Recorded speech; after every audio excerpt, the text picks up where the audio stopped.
it's so easy to say, hey, this new technology, artificial intelligence, large language model is available. Let's just go and apply it in all sorts of ways that we think could be applied in finance. But having been on the other side, just realize how difficult it is to go and make any change happen, right?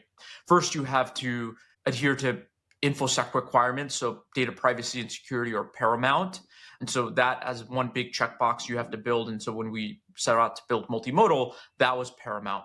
And a couple other big things are, even though software is very capable, unless you can explain how software got to its answers, so its decisions, for example, if you don't provide those audit trails, you don't have explainability built into the platform, that's not going to meet the requirements of internal compliance and definitely not external regulators. Welcome to Pioneers, the show where we explore the intersection between humanity and AI.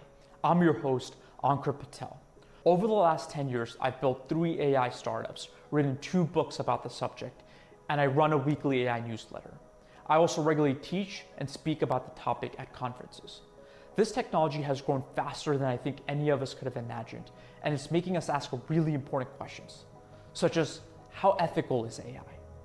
What will this technology look like in a few years, let alone a few months? And most importantly, does it have the power to truly change the world? And what does it mean for you? On this show, I'll be interviewing the founders, operators, and pioneers that are introducing AI into their companies and industries. We'll be asking them the really heavy-hitting questions that make them dig deep into the core of what we do. And without further ado, let's dive into today's episode.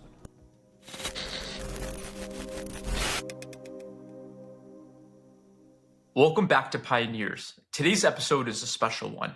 I'm joined by our product manager at Multimodal because today we want to talk about our newest product, AgentFlow, which we're super excited about. We truly believe it can completely change the game for finance companies that want to implement agentic workflows, but find them too intimidating or complex. But before I get ahead of myself, as I said, I brought in the person who knows AgentFlow best, our product manager, Mora. Welcome to the show. Thank you, Ankur. Yeah, I'm super excited to finally talk about it. Honestly, bringing AgentFlow to live has felt a bit like giving birth. It's been months of intense work, refining every detail, and now we finally get to share it with the world. So I think this is the perfect way to dig into AgentFlow from both a strategic and a product perspective. Before we dive in, I think our audience would love to know more about you, Mora. Could you just give a brief introduction and give a rundown of what you do at Multimodal? Yeah, sure. So as you mentioned, I'm Mora Freire, product manager and customer success lead at Multimodal. I've been deeply involved in the development of AgentFlow from the very, very beginning. My role is all about understanding our customers' needs, shaping the product direction, and ensuring that AgentFlow truly solves key pain points in the finance and insurance sector. A bit of my background. So before joining Multimodal, I worked at the intersection of AI and automation, helping businesses integrate intelligent technologies into their workflows. So I'm really looking forward to diving into AgentFlow today and sharing how it can make a difference. Amazing. So usually in these episodes, I interview guests, but we thought since this is a special episode, we'll turn it around a little bit. So Mora will actually interview me today, but I'm sure she'll chime in with her own insights, which she has a lot of. So let's jump right into it, Mora. What do you say? Yeah, sure. So let's start at the beginning. I actually think not a lot of people know this, but you've actually started your career in finance. And then it kind of evolved into this blend of finance and AI. Can you talk a little bit about it? Because I think it's relevant to establish why we built AgentFlow and how we identify the problems we aim to solve. Yeah, it's a really good question. So, I mean, you're absolutely right. I started my career in finance. I was at JP Morgan, so obviously very large bank and saw sort of the inner workings there. And then I was a bond trader at Bridgewater, which is the world's largest hedge fund, and saw what it looked like to trade markets. And then I co-founded and ran a macro fund for about 5 years afterwards, right? So the first decade or so of my career was very much as a finance insider. And I think at JP Morgan and definitely at Bridgewater, and even more so at the fund that I founded, we spent a lot of time analyzing data. So at the time, machine learning was still emerging as a discipline, but data science was certainly getting its foundation. And it was very clear that if you applied modern data science and computer science to numbers, you could go and automate some of the work that analysts would do. And I think over the years, what I started to do was I got deeper and deeper into the software side. So moved from data science into machine learning, and then really flipped the side that I was on, which is I was an insider in finance, and then I left to go run startups selling into finance. And then I've seen the evolution over the years, and at Multimodal, we're building software that could enable finance in a really big way. Wow. Yeah, that's really exciting. So how would you say this experience has influenced your decision to build Multimodal? I mean, I think since I was an industry insider for quite some time and then have sold to finance over the years, and I think I kind of understand the challenges, right? So it's so easy to say, hey, this new technology, artificial intelligence, large language model is available. Let's just go and apply it in all sorts of ways that we think could be applied in finance. But having been on the other side, just realize how difficult it is to go and make any change happen, right? First, you have to adhere to InfoSec requirements. So data privacy and security are paramount. And so that as one big checkbox you have to build. And so when we set out to build Multimodal, that was paramount.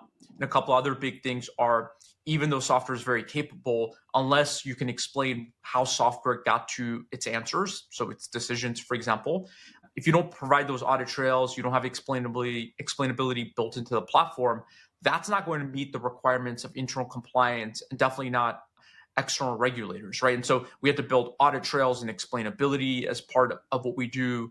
But then even having really good guardrails, having really good indicators of the confidence that the AI has in extracting information or making decisions or providing answers, all of these things which you might not think about in consumer or you might not think about in non-regulated spaces, we absolutely had to build that from the ground up for the audiences that we sell into, which are finance and insurance. So I think being an industry insider informs every single design choice that we make at Multimodal. Mm-hmm. So it seems like it wasn't just about making another AI agent framework, right? It was more about solving a very specific pain point for businesses. How does AgentFlow approach this differently? Yeah, so I think for us, we never wanted to build a narrow tool or too low level of a tool, because I think there's plenty of tooling available. Like if you look at the choices that very large banks have and carriers have, they can pick and choose all the different services off all the major hyperscalers. They could get hardware, so like GPU instances, compute instances, and storage instances and such. They could choose one of several foundation models. There's so many tooling available around AI agent frameworks and observability software. And it's not that the market needs more tools to go and do agentic AI.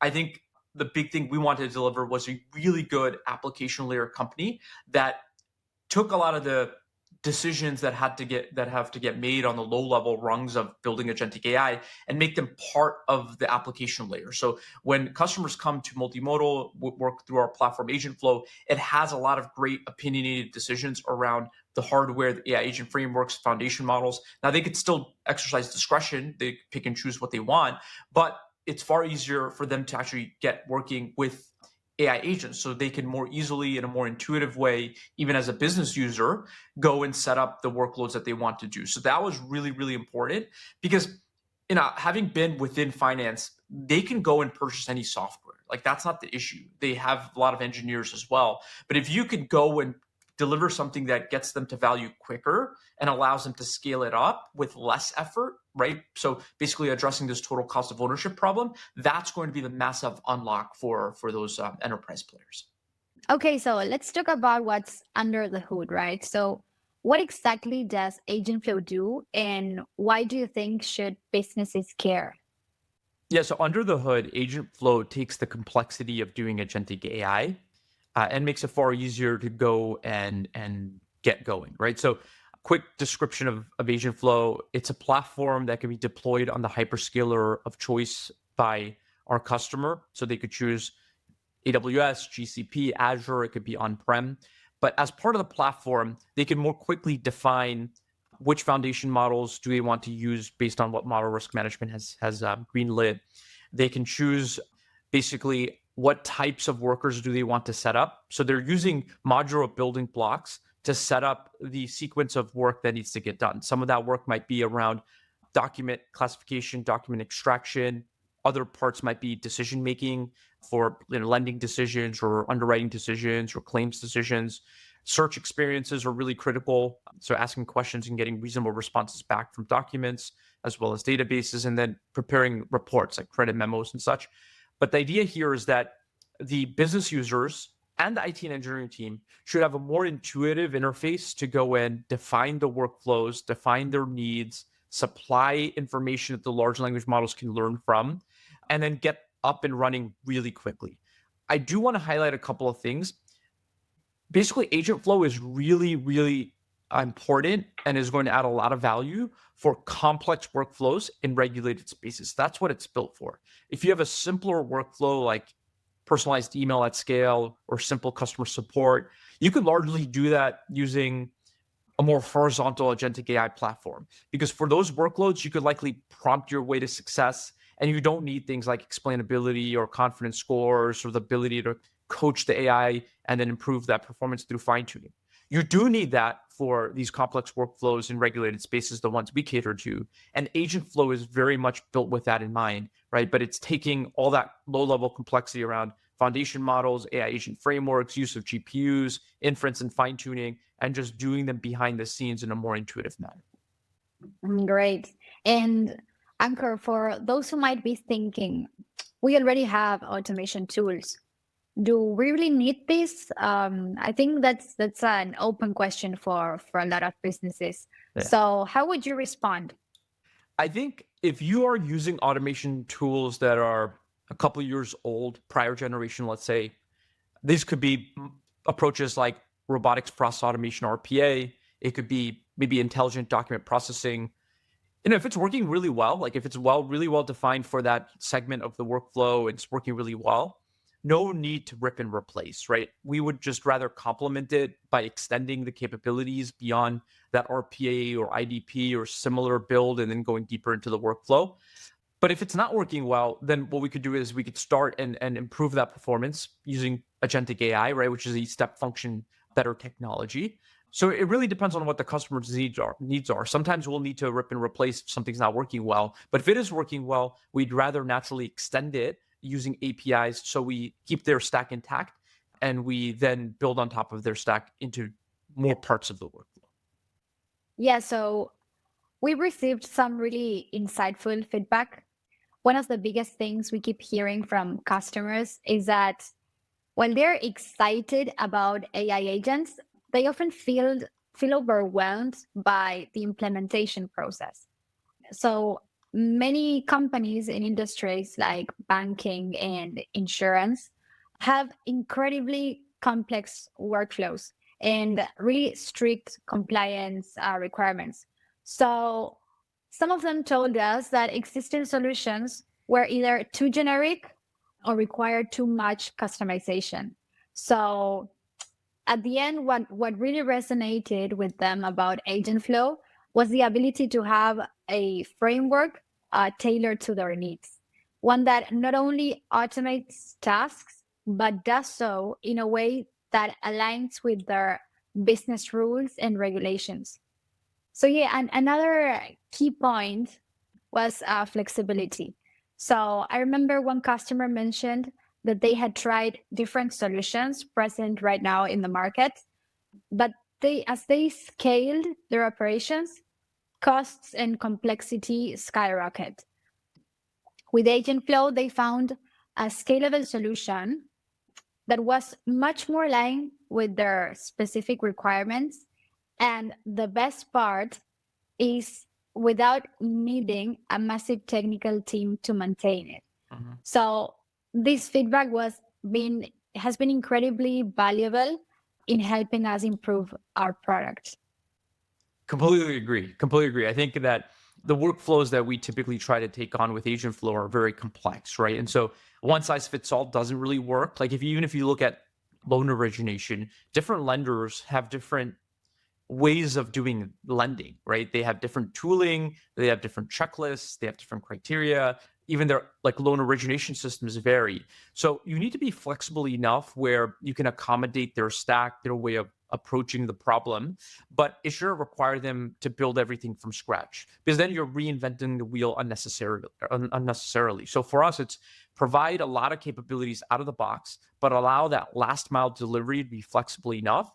And it really helps that we're an API first company and API first platform. So we have really great web app experiences that essentially give you a low code or no code way of configuring the backend AI agents, but you could then consume them via API. So the idea here is that more work is getting done behind the scenes by AI agents that are consuming or being activated via API calls, and then they're rendering outputs. So it could be outputs from data extraction, it could be decision making, it could be search answers, and that's shown in the workbench that our customers use. So maybe in a nutshell, the best way I describe it is that AgentFlow is essentially orchestrating work that AI agents do, and then pulling in people, so the human workers, the human supervisors, only when their input's really necessary. And this beautiful orchestration between AI agents, human supervisors, as well as like third-party enrichment APIs and workbenches, that's ultimately our vision for AgentFlow. That's where we fit in. So we keep things flexible enough,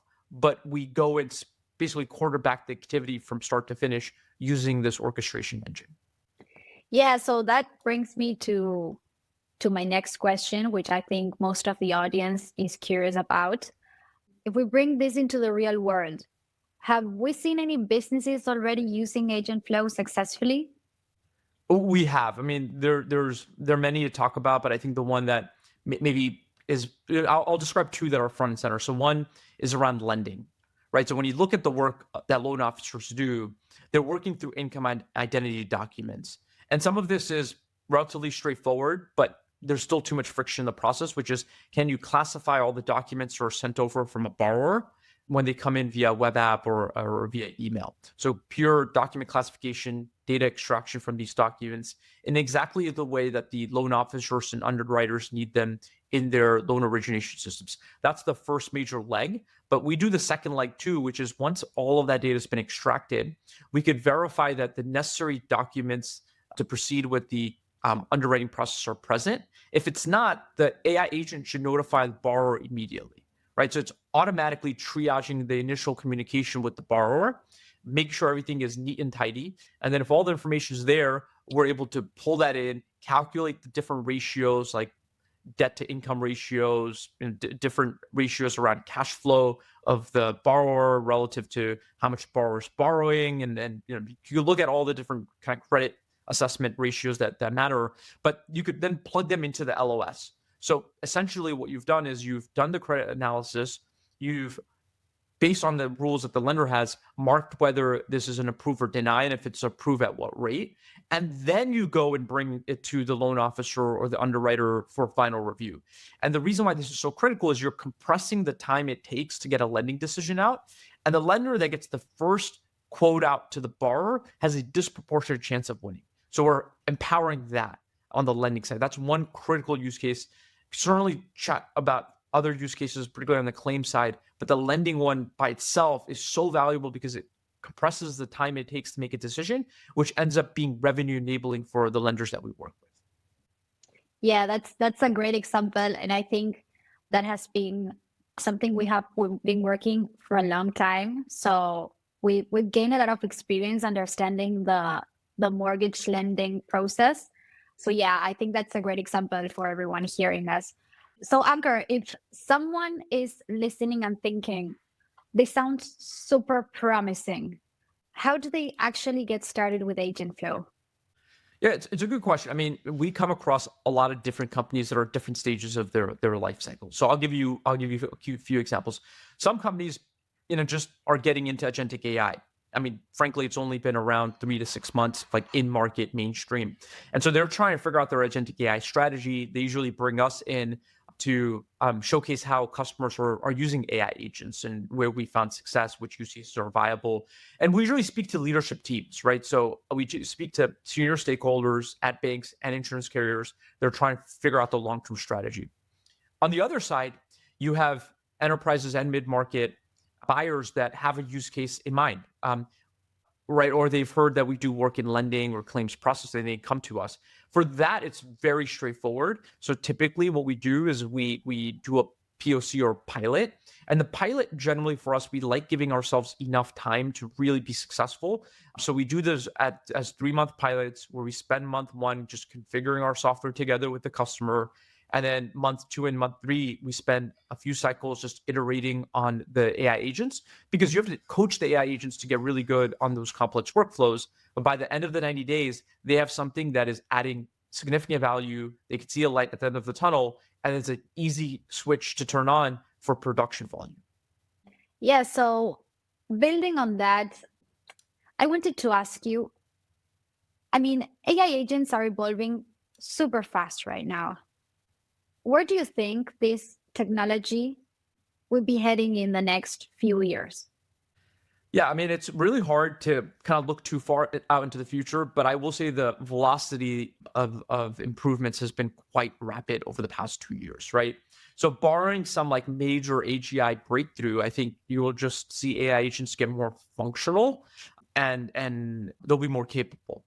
But I'll say, it's not that large language models need to get materially better from here for there to be value in business. So it's not like a wait and see game. And I encourage buyers, like both enterprise and mid-market, to experiment, because you'll learn a lot right now, right? And you do have to pay to learn, right? It takes time and effort and dollars to go and learn. But AI agents, foundation models are very capable. The challenge is not the technology itself necessarily. It's more about how do you incorporate that into something that is, it's a complex workflow in a regulated space. There's a lot of compliance involved. There's a lot of regulation involved. You do not want to screw this up. So having proper guardrails to educate and govern and coach the AI agents, and educate, govern the human supervisors that are overseeing the work that the AI agents are doing, and then deploying it in a secure manner. These are the big challenges, is about deploying effectively, right? And I think that's where the real pain is today. I think customers realize AI agents are really powerful. They want to be using them. They're just not sure how to get them going in the ways that they need to, given that they're in regulated spaces. And with AgentFlow, our objective is make it easier, make it easier to experiment, make it easier to get going. And then, if you could do that at scale, then they could rinse and repeat across the 50 or 100 different workflows that they have. Mhm. Yeah, and if you had to give one piece of advice to businesses thinking about adopting AI agents, what would it be? Yeah, I mean, I think a couple of things. I think AI agents, what makes them really great is that they have some degree of agency, right? They're taking actions. They're triaging basically some of the work that normally people would have to do. Now, this isn't like a opportunity to go and fire people. Like, I don't think many businesses do that, if any. Like, our customers aren't doing that, right? They have very well-skilled, very well-trained individuals. They're just trying to make their lives easier so they could do more volume and spend more time on more complex work. So the idea here is that AI agents can do some of the initial legs of workflows. So for us, the big takeaways are: figure out how to get the initial AI agents up and running so they could be assistive to your teams. Figure out what those handshakes are between the work that the AI agents do and then when humans get looped in, because how you handle that really matters. So you need to be able to flag that the AI agent had confidence on some workload, and so there's maybe less need to review it, and you can maybe even go and do deeper swaths of that workflow. Whereas, like, if an AI agent has struggling because it's a complex task, then the idea here is that the AI agent should raise a hand and pull in a human operator. But that orchestration of work and that handoff between AI agents and humans is very critical. So think deeply about that.